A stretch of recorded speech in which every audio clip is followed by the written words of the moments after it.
Lego Batman Legacy of the Dark Knight. The first TT Games Lego game in 4 years? Well, I was able to pre-order the digital deluxe edition, which means I got to start playing the game 3 days early, and I've been playing it a ton. So today, I'm going to be reviewing the game and talking about it. So with all that out of the way, let's get into the game. I'm going to be starting out by talking about the story, and just so you know, I'm going to be spoiling pretty much everything. So the game's story is divided into 6 chapters, with each chapter being based off a different piece of Batman media.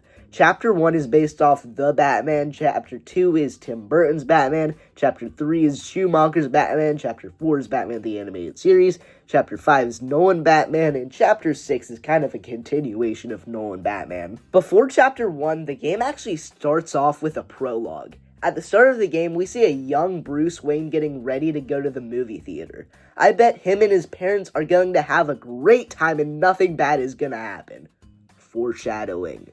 We play as Bruce going around Wayne Manor looking for his gray ghost costume. In the process of that, little Bruce falls into a cave and gets jumped by bats. But don't worry, Thomas Wayne is there to save the day. Man, Thomas Wayne is such a cool dude. I bet he's gonna be alive to see Bruce become an adult. Anyway, we cut to when the Wayne gang goes out to the movies. We hear a newspaper seller talk about the news of Carmine Falcone. And to escape the noise, the Wayne gang decides to escape the noise by going to Crime Alley where nothing bad will happen. Wait, is that a guy with a gun? So a mugger shoots Thomas and Martha and says, "Have you ever danced with the devil in the pale moonlight?" Which shows that this game follows the Batman 89 origin, and that means this mugger will eventually become the Joker. I think it's a good idea that this story went with the 89 origin, but looking at the entire story, this was kind of executed poorly. Batman never finds out Joker killed his parents, so it was kind of a waste. And all, that's probably my least favorite part of the story. Anyway, Carmine Falcone shows up to pick up Joker. We hard cut to 10 years later. Bruce is now an adult, and he's ready to avenge his parents' death. So he goes to the Iceberg Lounge to find Falcone. This is actually when he first used the combat of the game, but we'll get into that in the combat section of the video. So, Bruce ends up losing to Falcone and he gets kicked out of the Iceberg Lounge. Bruce then, for the first time, meets Ra's al Ghul. He's trying to convince big old Bruce to join the League of Shadows. We then enter what's kind of the first actual level of the game. I say kind of because there's no collectibles in the level.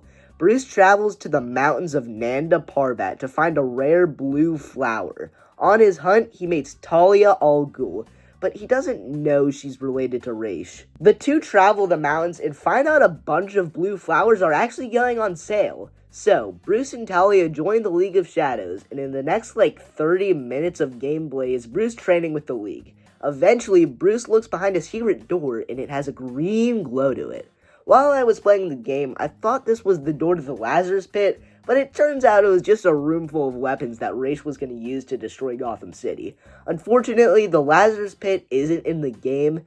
In the next level, billionaire Bruce and Talia sneak into the secret room. Once Ra's finds out what they're doing, it's revealed that Talia is Ra's daughter. I know, surprising. You then go into the first boss of the game, which is against Ra's al Ghul.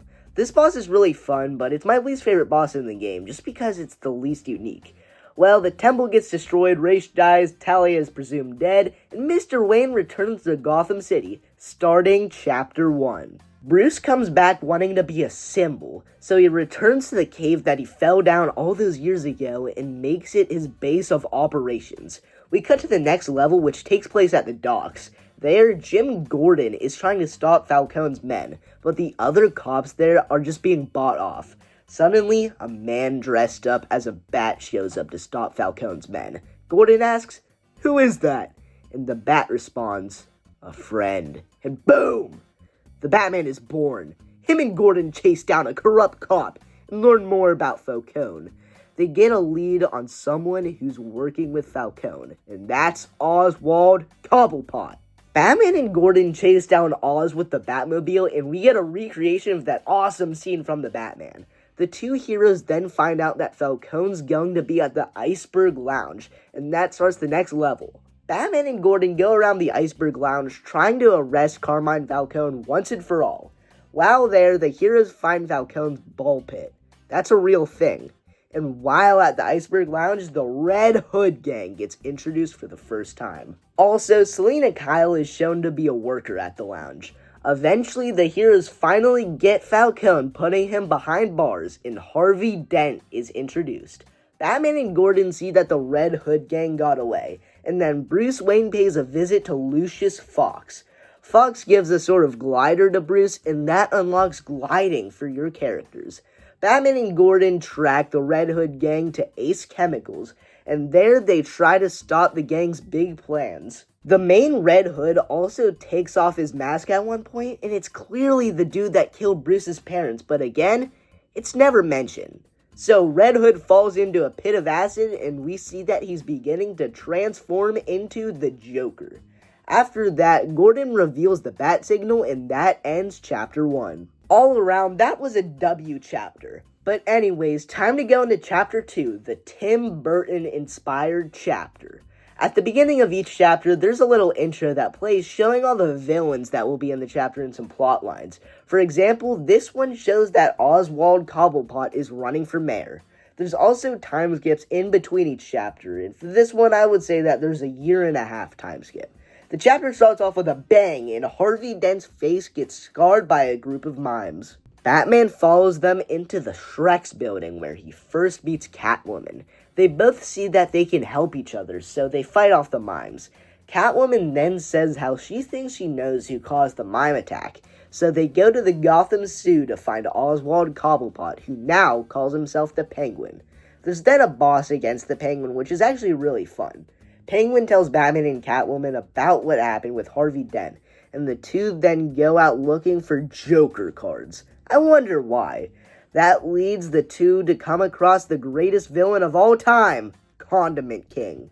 The two find out there's a robbery going on at the Flugelheim Museum, and that's where they go next.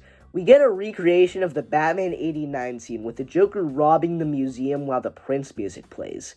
That might honestly be my favorite cutscene of the game. Batman and Catwoman then show up to investigate.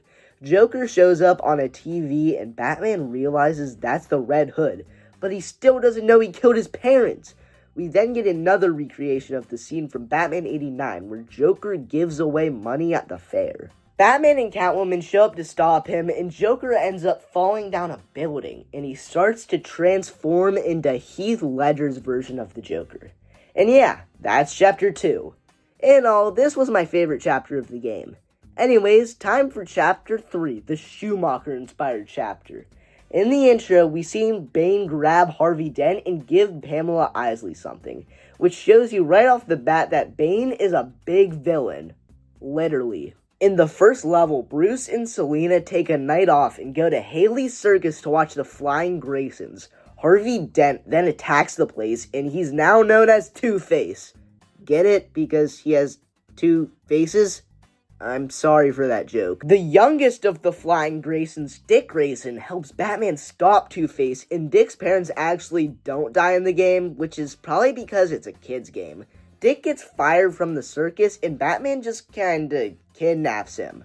So, Dick Grayson becomes Robin, and him and Batman go on patrol. And at this part of the game, you unlock a bunch of side missions. A little later, Batman and Robin find out that Kite Man is causing mayhem, so they go see what's going on. Batman and Robin see that Kite Man is under some sort of mind control, and he's using a plant to cause mayhem. Batman and Robin stop him, and they find out that the plant came from the botanical garden, so that's where they go next. They investigate a little and find out that Pamela Isley is up to all this, so they go to her. It turns out Isley is now a villain known as Poison Ivy, and this starts what might be the best boss fight of the game for me. It's either this boss or the next one. So, after Poison Ivy is stopped, we see Mr. Freeze and Bane lurking in the shadows, ending chapter 3. In all, this was a very short chapter with only 3 missions. Well, it's time for chapter 4, which is inspired by Batman the Animated Series. For the opening, there's actually a recreation of the intro to the series. The chapter probably has like a 5-year time skip because Dick Grayson is now fully grown up and working on his Nightwing suit. So, Bruce Wayne goes to a costume party, but Firefly ends up attacking the place, so Bruce suits up to stop him, but Barbara Gordon arrives, now having the mantle of Batgirl. Batman and Batgirl fight off Firefly and eventually stop him, but then Mr. Freeze shows up and freezes Commissioner Gordon. Batman and Batgirl take him to the Batcave to try and unfreeze him, and the two go out to find a cure. This leads to the two of them confronting Black Mask, who knows about Freeze. The heroes then go to Freeze's location, and a boss fight with him starts. In the middle of it, Batman gets frozen, leaving Batgirl all by herself, but then someone new shows up. It's Nightwing! Batgirl and Nightwing continue on fighting Mr. Freeze until he stopped. The heroes are able to unfreeze Gordon, and that marks the end of Chapter 4. One of the best chapters in my opinion. Now we're on to Chapter 5, and it's inspired by the Dark Knight trilogy. The opening to the chapter basically just shows Nightwing and Batgirl stopping crime. Once the chapter actually starts, it shows that Joker is back, and Batman and Nightwing try to find him, and that starts a level where you chase Joker in a tunnel while using the tumbler. Nightwing's taken out of the fight, but someone with a mask comes to help Batman. I feel like I've seen that person before. The heroes capture the Joker, and the mysterious person is revealed to be Talia al Ghul. I knew it! Talia tells Bruce about how she's trying to stop the League of Shadows once and for all, and she tells Batman that the new leader of the League, Bane, is now in Gotham. The two go to Amusement Mile to investigate, and they find out that Joker is in close contact with Bane, so they go to Arkham Asylum to interrogate him. And this starts my favorite level in the game, the one at Arkham Asylum. The opening of the level is spectacular with the recreation of the opening of the Arkham Asylum game, where you walk Joker down the hall. You go into an interrogation room to interrogate Joker, and this part reminds me a lot of the Telltale Batman games where you choose how to interrogate. A buzzer goes off at Arkham, and the villains start escaping, so Batman and Talia run off, and that's the last time you see the Joker. I feel like we should have gotten more of him, but that might be solved in the Mayhem Mode DLC. Villains start escaping, and you fight so many of Batman's rogues gallery in this portion. You fight Deathstroke, Solomon Grundy, Calendar Man, Scarecrow, Mutant Leader, Egghead, Killer Moth, and more. Once you finish fighting all the villains, Batman encounters Bane and gets his back broken, ending Chapter 5. That was a really good chapter, and it's now time for Chapter 6. Batman is presumed dead, and Bane has taken over Gotham City. The chapter starts off with you playing as Nightwing and Batgirl, and they try to get to Wayne Tower. After that, Catwoman and Batman come to stop Bane. Bane is obviously confused why Batman is there, but that starts a boss fight, and a good one at that. After the boss, it's revealed that Alfred was just in a Batman costume, and Bruce Wayne is at the top of Wayne Manor trying to stop a bomb. Then, someone in a Batman armor shows up, and it's revealed that the true leader of the League of Shadows is Talia al Ghul, who wants revenge for her father's death. You then go into a boss with Talia where you play as Batman and Nightwing. After that, you play as Batgirl and Commissioner Gordon as they try to stop the bomb, and Gordon reveals that he knew Barbara was Batgirl all along. After that, you go into Phase 2 with the Talia boss, and the heroes finally stop her, ending the story. In all, I thought it was very good. I do have some problems with it, like some of the stuff with the Joker, and a lot of villains were rushed, but I really enjoyed it. Anyway, we're done with the story, and now let's talk about the side content. So, there's a lot of stuff to do in Gotham City. Of course, you have the Return of the Riddler puzzles, but now you also have puzzles made by Clue Master. He's basically a knockoff version of Riddler. There's also a side mission where you have to find escaped zoo animals all across Gotham City. My favorite one has to be where you work with Detective Harvey Bullock to learn more about Killer Croc, and it even ends with a sweet boss fight. There's also one where you work with Sophia Falcone to find some of Carmine's stolen money, which I like. The last side mission is wanted posters where you have to find wanted criminals all across Gotham. So yeah, I really like these side missions. Alright, it's finally time to talk about the characters. Starting off, you got the main guy, Batman. He has the most amount of stuff and he's really fun to play. You use him a lot since you have to have him as one of your two characters that you play as. Then we got Jim Gordon, who has a foam sprayer to use and it's really cool.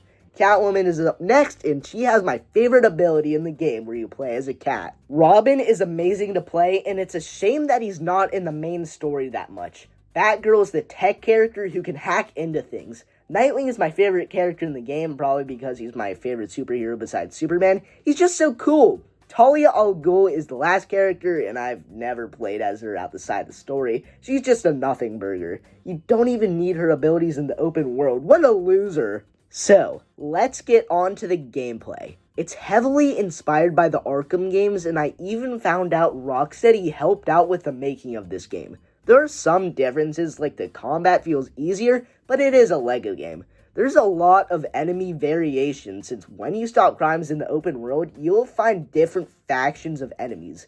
Anyway, time to move into the open world. This might be a hot take, but I think that this is the best game Gotham City ever. Better than the Arkham games. First off, there's actual people in the city that are just walking around, and there's so much to do. There's lots of little Easter eggs, puzzles, and all that stuff that'll keep you busy. There are even hot tubs and stuff out in the open world that you can use, and that just shows all the effort the devs put into make Gotham City feel real. There's another part of the open world, and that's the Batcave. Not gonna lie, the Batcave might be my favorite part of the entire game. There's so much to do. Like, you can see all the suits you unlocked in a nice display, as well as the vehicles. You can also replay missions, see Alfred, go to Batmite's store, look at the challenge board, and customize the Batcave. All around the cave, you can see these black tiles, and you can put stuff you unlocked on them. You can really make the Batcave however you want. So, in all, I really enjoyed my time with LEGO Batman Legacy of the Dark Knight. If I were to rate the game, I would give it around an 8.5 to a 9 out of 10, and that's really good. So, with all that out of the way, it's outro time. So, I hope you enjoyed that video. Make sure you like, comment, subscribe, all that stuff. Jesus is king, and I'll see y'all in the next one. I am the glob glow gab galab, the schwabble double wabble gabble flibber blabber blab. I'm full of schwibble glibber kind. I am the yeast of thoughts and minds. Schwabble dabble glibber glabber schwibble schwab glab. Hibble double shwibble schwabble glibber glab schwab. Schwabble double glibber glabber schwibble schwab dab. Hibble double shwibble schwabble glibber schwab glab. Ooh, ha ha ha, splendid.